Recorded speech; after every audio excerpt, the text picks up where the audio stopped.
Dr. Martin Luther King Jr. and celebrate his legacy.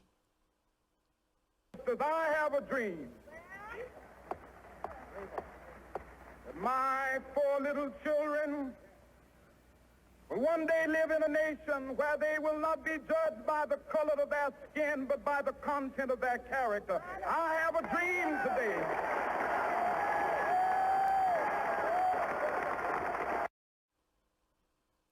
Here to pay tribute to her uncle, Fox News contributor and chair of AFP-I, Center for the American Dream, Alveda King.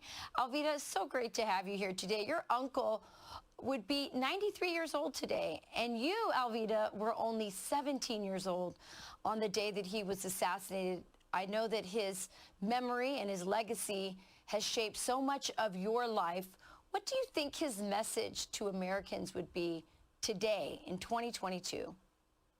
I believe that if my uncle were here today, he would encourage us to have faith, hope, and love, to care more about others than ourselves, and to serve others. Today, on his birthday, I'll be visiting communities of the single parents and the elderly and some school parents, people who can't easily get out in this weather. We're having terrible weather in Georgia and around America, actually, and carrying food and hope and prayer. There is a little known quote from my uncle. I may be paraphrasing it a bit, but he said, if I knew the world was going to fall apart tomorrow, I would still plant my apple tree today. So in other words, I believe he would encourage us to have hope in the midst of every circumstance, to care about others. Now, I believe he would definitely say, fear not, but to be wise and have courage, but be kind to others as well. I'm thinking about, the arguments about who had a COVID shot, who didn't. What color is your skin? What is racism? He would ask us, because here's his own quote, we must learn to live together as brothers, and I'll add as sisters, or perish together as fools. He believed in Acts 17:26 that we were created of one blood. That's why we can be brothers and sisters. So we're not necessarily colorblind. We can see ethnicity and celebrate it, regard it from the womb to the tomb, but care about others. And today, one of the best ways to remember him is to remember others and to be kind to others and to serve others. Absolutely.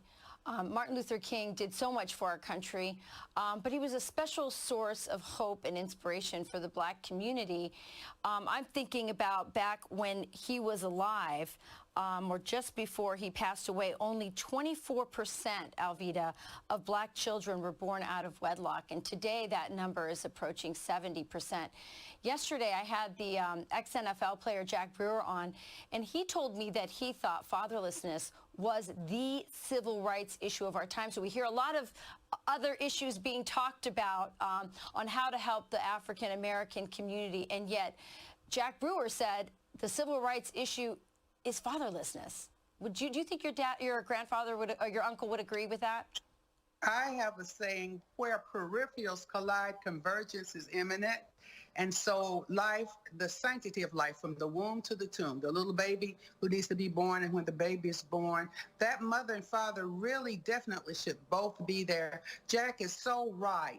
Fathers have to come back into the central part of the family, and not just the Black fathers, but all fathers across America and around the world. Fatherhood is very, very important.